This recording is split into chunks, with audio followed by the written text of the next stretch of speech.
One of those partners, Intel, also had some other exciting news coming out of Intel Innovation this week, Tom. Intel showed off their first chiplet-based design using the Universal Chiplet Interconnect Express, or UCIe, as the bus powering the chiplet data exchanges. They also talked about using glass substrate in CPUs in the future as a way to keep Moore's Law relevant into the 2030s even, potentially. It wouldn't be a presentation in 2023, of course, without talking about AI. So Intel introduced their Ultra series processor that has an integrated neural processing unit, or NPU, to help provide local inferencing support. Oh, and Sierra Forrest will have a 288 core variant coming out soon. Tom, is that too many cores? It's never too many cores. More cores for the core gods.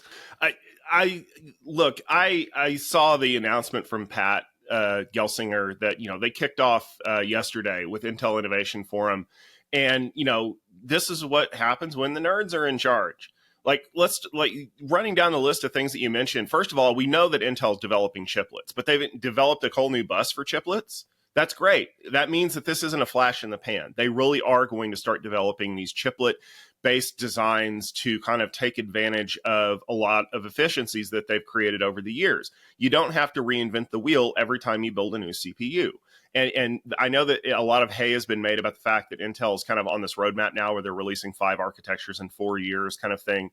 It would have been easier to say they're releasing a new architecture every 9-10 months, whatever. Math doesn't work there.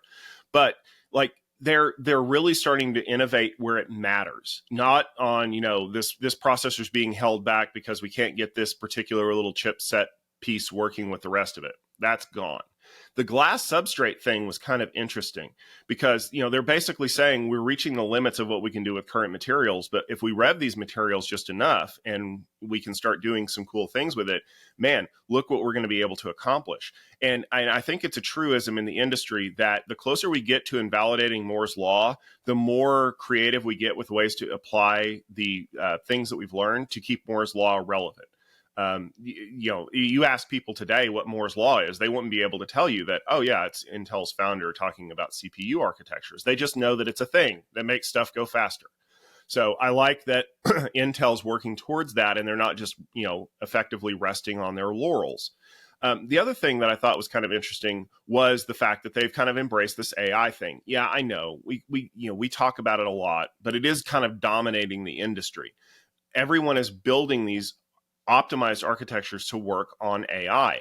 More importantly, what Intel is trying to do is they're trying to keep the inferencing processing local to the unit. They're trying to make it happen in the CPU, which addresses some of the concerns that people have with this. And we have a story about that coming up pretty soon about what happens when you don't consider what happens when you're putting a lot of AI focused, generational stuff out there on the internet.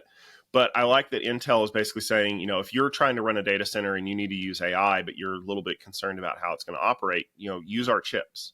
And then, of course, more cores. But like you said, one of the things that makes Sierra Forest so important is that they're not just packing cores in here and creating this white hot ball of nickel that's going to eat through the data center floor.